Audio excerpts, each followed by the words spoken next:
Welcome everyone. Today we're going to break down the fall bite here in the South, specifically Mississippi, and how I used it, a little bit of science, to bring these home. For those of you who are listening and not watching, my left hand I have the first place trophy for Tournament of Champions, and the right hand has the Big Bass trophy for the Tournament of Champions for the top of the SIP kayak fishing trail here in Mississippi. So without further ado, let's get into it.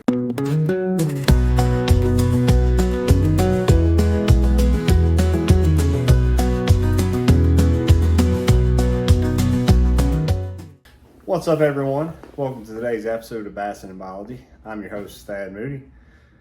And as you can see around me, I have not unpacked again, much to my wife's dismay, but I just got home from the top of the SIP kayak trail Tournament of Champions. From the intro and the hardware behind me, you can see I brought home first place and Big Bass for the tournament. But I didn't just go out there and fish and win it. I had to break down that lake very quickly and adjust. And today we're going to talk about some of the science behind how I did that and fall fishing and how to make adjustments on the fly. So I hope you'll stay with us today and get a little bit of the fishing knowledge I'm fixing to drop and biology knowledge, a combination of both. So, backstory on this lake. Smaller lake. It is partially to fully turned over at this point. The day of the tournament, it was a little cooler. There was a major front coming in that night. So get there tournament morning, water is glass calm, about 64 degrees, water temperature 75 degrees. The barometric pressure has greatly dropped at this point because in the next 12 hours or so, a major cold front is coming through. So it's going to get down, I think, into the upper 30s, low 40s, where this lake was within the next 24 hours. So a major storm front was coming through. We knew late in the day it's going to be heavy winds and bluebird skies, which can not be the best for fishing. But that morning, slick glass calm. So get to this lake. My plan is, since it's turned over, I know they're going to be up around the banks. I know they're going to be pushing bait. Top water. I had poppers tied on. I had a chopo. I had a buzz toe with a tactical fishing tack toe tied on. Had a walking bait. Had a rizzard by frog bait by tactical fishing as well tied on. My plan was to find the balls of shad up along the rocks on the levee, because I figured rocks, they're going to hold heat. They'll be there a little better. The water temperature is actually higher than the air temperature at this point. That was my game plan going into this.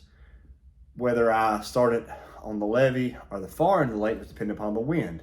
Well, the wind hadn't blown, so I knew the shad were going to be throughout the whole lake. It was glass calm. They weren't going to be pushed to the far back of the cove or the far side of one lake, one way or the other, because the wind was pretty much dead calm throughout the night and that morning. For those of you who don't know, if there's any kind of wind, really, shad will overnight in the back of large coves, or if there's a lot of wind at night, if it's blowing, from north to south, the shad will be in the south part of the lake. If it's blowing from, east to west, they'll be in the west side of the lake. Whichever way the wind is blowing is the way for which the shad will go. The water and current will push them. So my plan was to find the shad, find the fish, as most should. So I get out to the levee, dead calm, so this is where I'm going to start. Get out there, there's shad everywhere. I mean, it's not quite light yet, but enough to see, your eyes are just enough to see. And it looked like it was raining around me. There was so much bait on top of the water. I was like, all right. Popped my front facing sonar down. Said, I'm going to look around and see if there's fish on these baits. Not a bass to be found. Normally on this lake, if the shad are balled up like that, it sounds like, Armageddon out there. Bass just blowing up everywhere. 20 feet of water, 2 foot, doesn't matter. They're blowing up all over these fish. Like the water's boiling, like saltwater tuna fishing is what it looks like. It's crazy. Wasn't happening. So I was like, this game plan might not work. So I troll around for a second, look around, sonar around for a second, nothing. I was like, okay, it's not the best thing. Then I heard one blow up. I was like, maybe it will work. So I popped my front facing sonar back up, turned it off completely. I don't really use front facing for fishing much.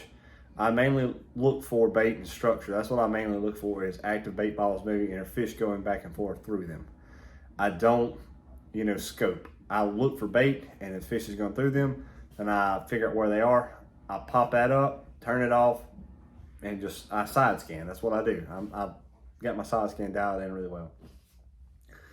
So as it hits, casting time for lines in, cast out top water, through the plopper, through the buzzbait, through the popper, nothing. Walking bait, nothing. I'm not hearing blowups on the bank, nowhere up and down this levee, nothing. But the point I picked is close to a big cove. And in the past, I've caught good fish in coves in this cove particular too, but in coves like this, especially around main lake points. So 15 minutes up in that levee, not hearing blowups, see a few other guys out there fishing, not hearing any woos or seeing pictures being taken to submit. So I said, nope, head out.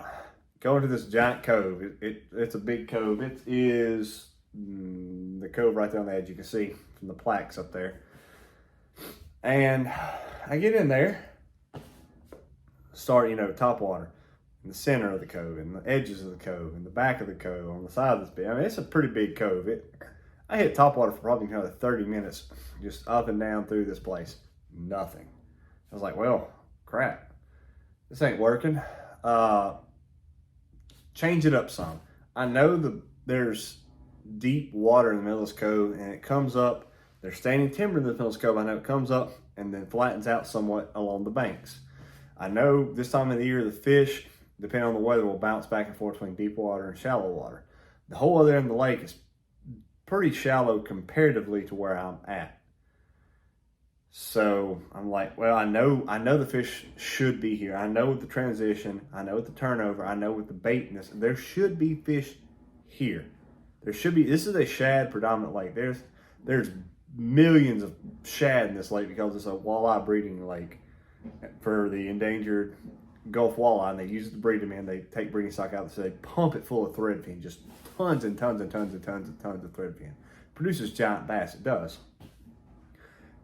But there were bait balls in there too. Nothing was going on with them. Not a thing. They weren't being busted through. They weren't being chased. Nothing. So I said, all right, top water ain't working. Let's go subsurface. So it's about 7:15 at this point. So chatterbait mini max with a cutoff tactical fishing missile minnow on it, back of it, tossing it through there, nothing. Spinnerbait, nothing. Regular chatterbait, nothing. Glide bait, nothing. Underspin, which I have caught tons of, 7-8 pound bass out of this lake on, 23 plus inch fish out of, nothing. I was like, this isn't good. Did I go to the complete wrong side of this lake? Long story short, no. We're gonna get into that. I've done that in the past. Like I've thought this plan out. I should be here. They weren't. Other than lake, they were killing them down there. So I was like, well, I am at this point the only person on this whole half of the lake. There's like one other guy. He leaves too. There's nobody here. It's just me. I'm like, well, as far as the eye can see, nobody but me. No bass boats, no kayaks, nothing. So I was like, I made a bad decision. Turns out I didn't. As you can see from those. So I was like, all right, Thad, calm down, think. You're a fisheries guy, thinking about what's going on. What could they be doing? And then I was just watching the bank, and there's a lot of carp in this lake, and you'll see them cruising the bank some. I was watching these fins go along the bank. Then I watch a swirl. Not a blow up on top of the water, just swirls. That's a small swirl to these carp. These carp are, in this whole lake, are 40 plus pounds. They've been there forever. They're, triple X chromosome fish. They're not reproducing. It's like, well, that's a small swirl. Maybe it's a bass. So I was like, all right, what are they doing up there? And then I go on my side scan. I found some beds. There's brim beds. This is a late brim spawn.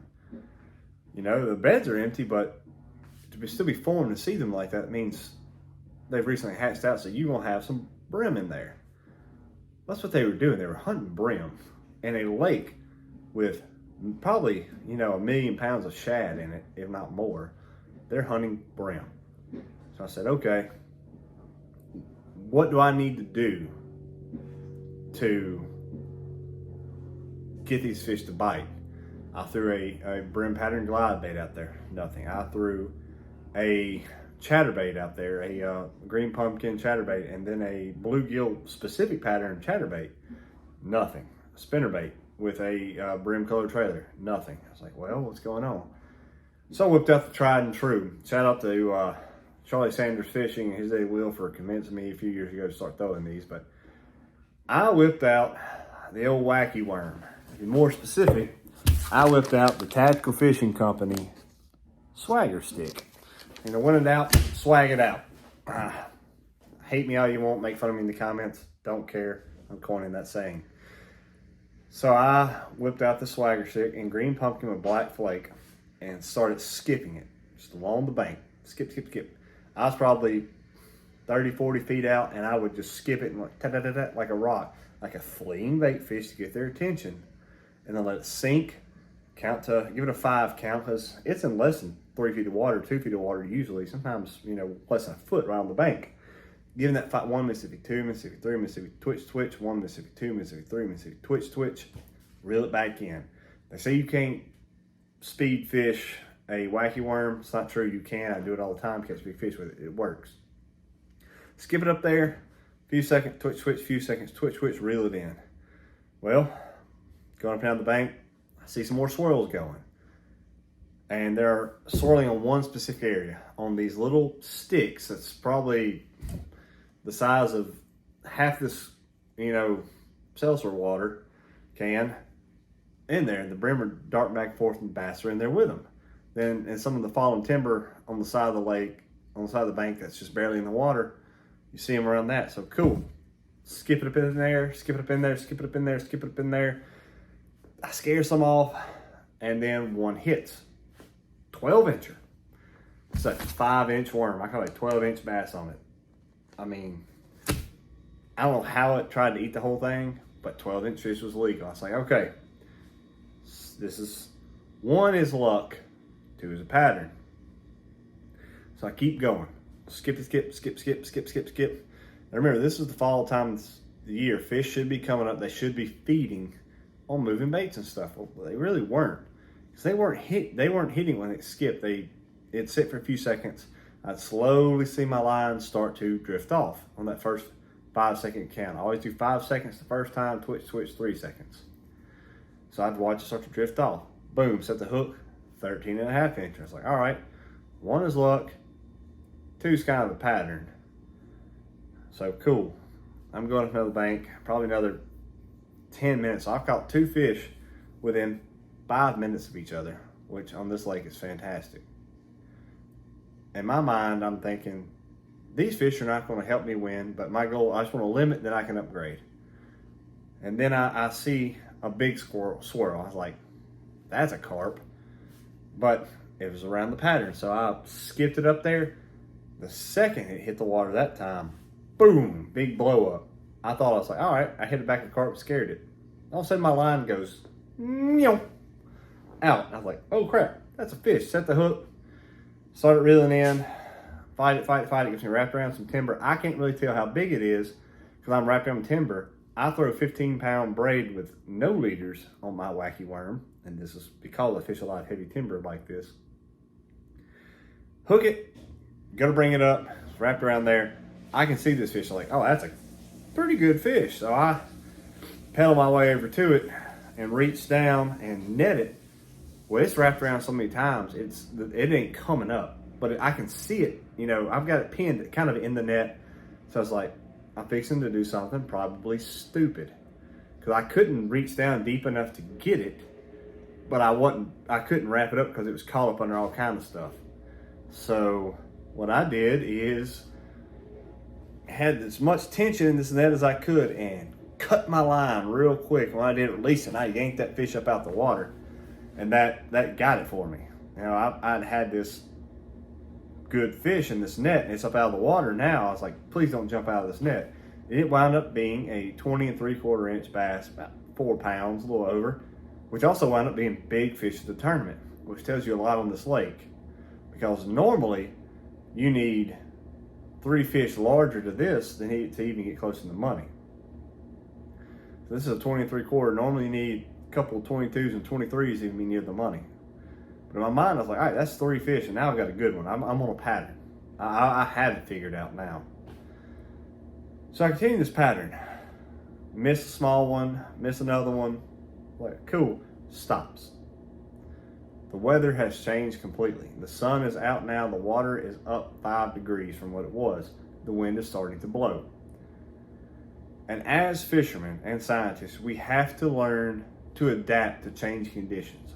One of the biggest flaws I see in other anglers is they don't adapt. They don't change what they're doing. I know some people, they catch fuel on a buzzbait ain't leaving their hand for the rest of the day. They catch fuel on a Texas rig, ain't leaving their hand for the rest of the day. Fuel on a wacky worm, ain't leaving their hand for the rest of the day. But it wasn't working anymore.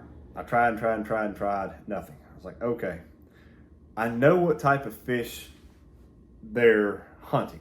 They should be hunting shad, they're not. They're going after brim from this late spawn that these brim have had here. And that's another clue. That's the biology part. Know your forage. You may be in a predominantly shad heavy lake. These bass are keyed in on brim. You need to match the hatch, match the brim pattern. That's what I did. So I whipped out a Rapala crankbait, flat side, 7 to 9 foot diver. It's got like the not a clear bill, like a smoky bill on it, but it's neon green, but it still has a black dot on its side. And I would take it off and show y'all, but I don't feel like reaching down there and getting it right this very, oh wait, let's see if I can, it's this one right here. And you see that black dot right there, and we talked before in the past, chartreuse, you know, so deep down there actually looks white and silver, so it could mimic a shad, could also mimic a brim, but the black dot gives you something else to key in on if you are hunting shad. So I hit the levee again because I see a swirl in the levee. Could be a carp, could be a bass. Wacky worms not working, but the lake is down around 4 to 5 feet. So where I normally be around 9 to 10 feet in water, I'm around 4. 7 to 8 foot diver. But I figure, you know, using the science brain, and y'all figure this out. Y'all are smart fishermen. A lot of y'all are. Fish or women. Both of y'all. Especially if you're watching this Tennessee Yak girl. Oh, Holly says, I don't know, she's killing. She's a Tennessee State Championship, team championship right now. But we figure these things out. And having a green bait, flat side bait, that does have the black dot on it, could mimic a brim, could mimic a shad. So if they find some keyed on one or the other, it's a great in-between bait. So I'm working the levee, making cast, boom, first bite. 16 plus inch fish, puts up a great fight, get it in. Fantastic. Like, all right.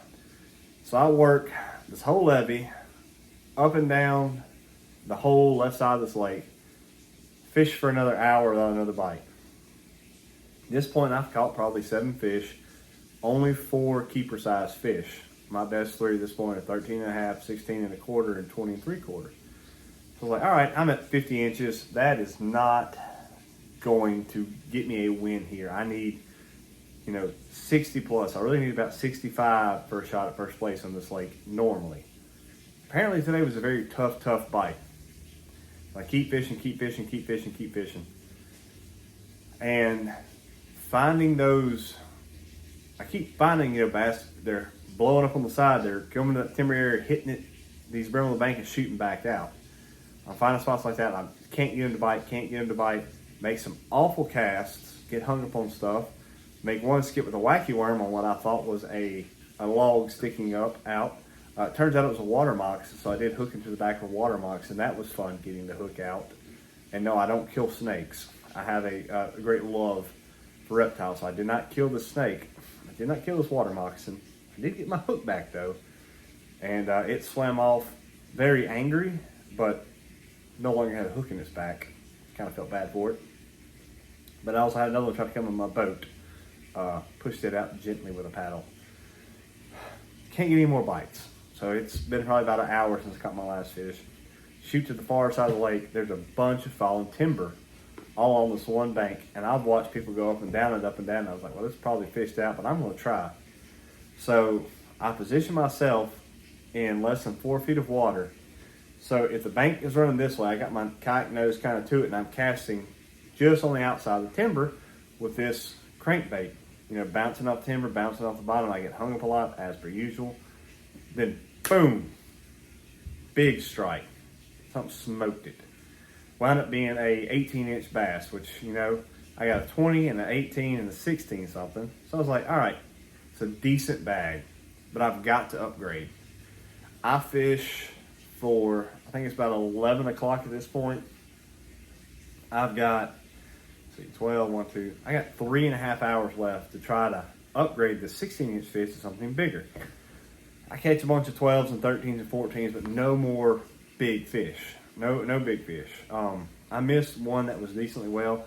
Funny story behind that, can't really share on here because of the circumstances for which I hooked this fish. It was completely on accident. So it's one of them that don't really count towards stuff. I'm not going to count it towards stuff. Well, I'll tell you, I was standing up, you know, relieving myself, as one does on a kayak, and the fish hooked it, and it spun me around and threw my hook, and I almost fell out of my kayak into this 70-something degree water with my life jacket on, because I always wear a life jacket. If you don't wear a life jacket in a kayak tournament, you're crazy, all right? I've seen too many deaths this year because of it. Wear your life jacket, people. But that's what happened. A little funny story there. I almost had a bass pull me out of the kayak as I was relieving myself. But that's neither here nor there. So, fish. I said, you know what? I'm going to whip out the front-facing sonar again. So I do. I spend 45 minutes scoping around, find some fish on a few bait balls, but they're not like running through them. They're not busting through them like they should be. I had some follows on it. Talked to my buddy Francis Train, he's fishing. He had some follows too. He also had a 3-fish limit at this point, which will come big later on. That he had a 3-fish limit. I'm sitting at 55 inches. I'm like, I had 55 inches here before, and I finished in like 8th. So I mean, I didn't expect to get any kind of anything. But this weather pattern really threw these fish for a loop. I figured the bite would have turned on with a storm coming in. It did not. I figured that people would have caught a bunch of the giant bass. They did not. And they were fishing the same patterns. We all pretty much, the majority of us, all started off the same way. The biggest difference is I changed what I was doing to something I would normally not do this time of year. And that is, finesse fish a wacky worm up on the bank. And then throw a deeper crankbait, bouncing it off rocks and sticks in super shallow water, throwing up all kind of stuff. And that just had me the winning pattern. So I head back to the bank, head back to the dock, lines out, and a guy named Vance Spencer, who shooing for Angler of the Year. I'm talking 3 or 4 first place wins this year, a couple second place wins, 4th place win. Guy's a stick. Well, I pull up, me and Francis do, and he goes, well, here comes 1st and 2nd place. I laugh it off. I was like, ha, Vance, you know, what do you got, like 65, 66 inches? I know you. Vance didn't catch a limit. In fact, a chunk of the field skunked. I came in 1st place with 55 inches. Big, or 3-fish limit now. This is a 3-fish, this isn't a 5-fish. I was like, I'm missing a finger. 3-fish limit, it's not a 5-fish tournament. So I come in 1st place. My 23-quarter, big fish. That shouldn't happen. There should be at least, I've never been in a kayak tournament here where at least one 24-inch fish was caught. If not multiple 23, 24-inch fish were caught. I had big fish. Turns out, I had the winning bag at 8 a.m. I didn't really need to upgrade those 2 other big ones, but 8 a.m. I had a winning bag. 8 a.m. I had big fish. And I talked to him. I was like, what'd you do? It's like, well, I fish, deep, shaky heads, or I threw an underspinning spinnerbait all day, and the top water wasn't going on. I fished top water all day. I threw the kitchen sink at them, but threw them in the wrong places. I was throwing nothing but shad patterns, like most people throwing tons of shad patterns, stuff, jerkbait, stuff like that. So I come in first place with 55 inches. Shouldn't have happened on this lake. I talked to bass boats that were fishing it. I talked to all the other kayakers that were fishing it. I'm talking about some sticks. Some guys who've placed top 5 in Bassmaster competitions, guys who have, won multiple AOIs, guys who have won multiple tournaments. It was rough, they said. It's a hard bite. We've all seen them terms those days. It's rough. I just happened to be able to adjust and figure out what they were doing, using my knowledge, breaking down this lake, figuring out that, and all these guys have front-facing sonar too. Don't think just because I scanned around the first thing and saw these bass ain't busting shad, something's up. That's what helped me. They all have it too. The guy who came in first or second, third were using it as well. But I think the guy who had second, he might not have been using it. I think he had a brand new kayak, so he might not have had it set up yet. The guy who third definitely was, because he caught one scoping. But I use front facing more as a learning tool. I learned they weren't going through shad. I learned they weren't busting on top water. I learned they weren't where they were supposed to be, really. So I used, and you'll see it in a previous podcast, what I talked about how to break down a lake. I broke it down in real time, quickly. And if you want to be a successful angler, you have to be able to break down these lakes, especially if you don't pre-fish. Because some of these guys are up there pre-fishing over the last week. You have to be able to break down this lake on the fly and make adjustments on the fly, because you never know what's going to happen. Weather changes. Barometric pressure changes. The way fish act change. The fish they target, the species they target will change. It could change overnight. And that's something you have to adjust to. And that's what I did. So we get up, they're looking at scores and stuff. In third place, like 42 inches. I was like, oh, okay. Second place, 46 3/4 inches. Like, oh, okay. First place and big fish with 55 inches and a 20 3/4 inch fish. Thad Moody. Like, holy crap, I won. You always go in thinking you may win, but you never really expect to always win. I wasn't expecting it. But I was able to successfully break down this lake. And I talked to the guys and what they did, and talked to some of the bass boat anglers, how they were out there fishing and stuff too. And they also, it was just a tough day, and it was. Some of the guys who normally would have, 60 plus inches didn't catch but one fish or two fish, or no fish. So it just goes to show you that while you may, someone may be a stick, an angler, if you don't adjust on the fly sometimes and do the complete opposite of what you normally would plan on doing, you're never going to be a truly successful angler. An all-around angler. You may be successful. You won't be a good all-around angler. I'm not the best all-around angler. I'm not. This is my first tournament win of the year. That's not a KDF event, like an online month-long event. This is my first win of the year. And first place in big bass. Take it all day. I will. Take it back. I won big bass at another event. I did, down at Push Mahata. I did win big bass on that one. But the fall transition is a tough time to bass fish in some places. It really is. Bass could be deep. Bass could be shallow. Bass could be chasing shad. Bass could be chasing the late brim spawn. There's no way to truly tell what these fish are doing unless you can pre-fish it or you get up there and look at it in person. And I didn't pre-fish.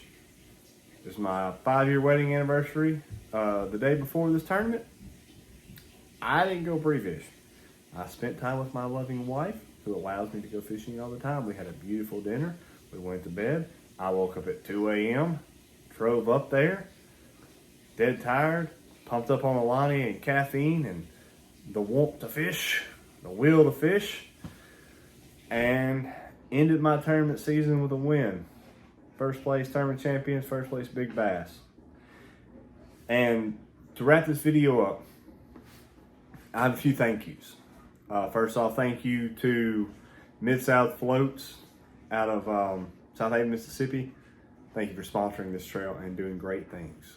Fantastic company. If y'all need a kayak or accessories in North Mississippi, West Tennessee, East Arkansas, North Louisiana, hit them up. They're a fantastic kayak company. Second off, huge shout out to Jason Oliveira for TDing the tournament trail this year. This is a tournament trail I helped start about 4 years ago, put my heart and soul into it. I'm not able to TD anymore because I've moved kind of further away from where it was when it started. So huge shout out to him for TDing it this year and putting on a fantastic trail. It was also nice to finally win the tournament series that I helped start. It felt really good to win it. Another shout out to True Day, Tactical Fishing Company, Redfin Polarized, JVB Construction. Huge shout out to them for allowing me to do all this stuff. Evolve Fishing, Spear Point Hooks, which the big bass was caught on a swagger stick by Tactical Fishing, green pumpkin, black plate, with a 2/0 finesse hook by Spear Point. Super good hook setup with that, super good ratio. Huge shout out to all of the company's people who have made this tournament year possible for me. I could not have done this without them, without their support, without their pushing me. My social medias, they push out my social medias. They, if I have questions, they help me with advice. They do a lot of things for me. I don't get, and Lance, I don't get truly paid by any of them. I don't. I have partnerships with them. It's a give and take. So don't think that I'm out here, they're right here writing me checks to go fish for them. No. They didn't write me checks to advertise for them like this. It's a partnership with them. I help advertise them, they help push me out. That's what it's about. I don't get paid to fish. If I don't win, I don't get paid. The only sponsor that pays me really is my boss JBB, because he writes my checks, and then my wife. Those are my paid sponsors. The company I work for and my wife. So, I hope y'all have a great one. Bassin and Biology is not over. I'm going to continue to talk science behind stuff. Just continue to put up fishing videos. I'm fixing to start putting out some other kind of videos, some breakdown videos on here as well. But I just kind of want to do a little bit longer one this go around. And thank all the people. Give y'all a breakdown on my last tournament, how I broke down the slate with fall fishing, what I was doing, and what I saw, and how I just at real time on this tournament trail, on this series. So if y'all like to see more videos like this, let me know. I have no problem with breaking down lakes. If y'all want me just to break down a lake, or y'all have questions, we'll do an Ask a Biologist type thing. As y'all saw my last one, I don't work technically as a biologist anymore in a monetary one. I'm not a federal guy anymore. I'm not a state guy anymore. I have, there's just no more jobs anymore really in it. But I still, my passion, I still have a master's degree in it. So, let's look at my knowledge right here, folks. But I want to continue to do this. I want to continue to put up Bassin and Biology. I want to continue to break down lakes. I want to continue to answer fishing questions, lure questions, lake questions. So, drop some questions in the comments, and we'll do an Ask Biologist. We'll do a live Ask Biologist where y'all can tune in live and knock it out. So, y'all have a great night. Have a great week. Take a kid fishing. Tight lines. Wear your life jackets. And go forth and be merry, y'all. Life's too short to be miserable. Get on the water. Get in nature. Enjoy life. Have a good one. Until next time. Deuces.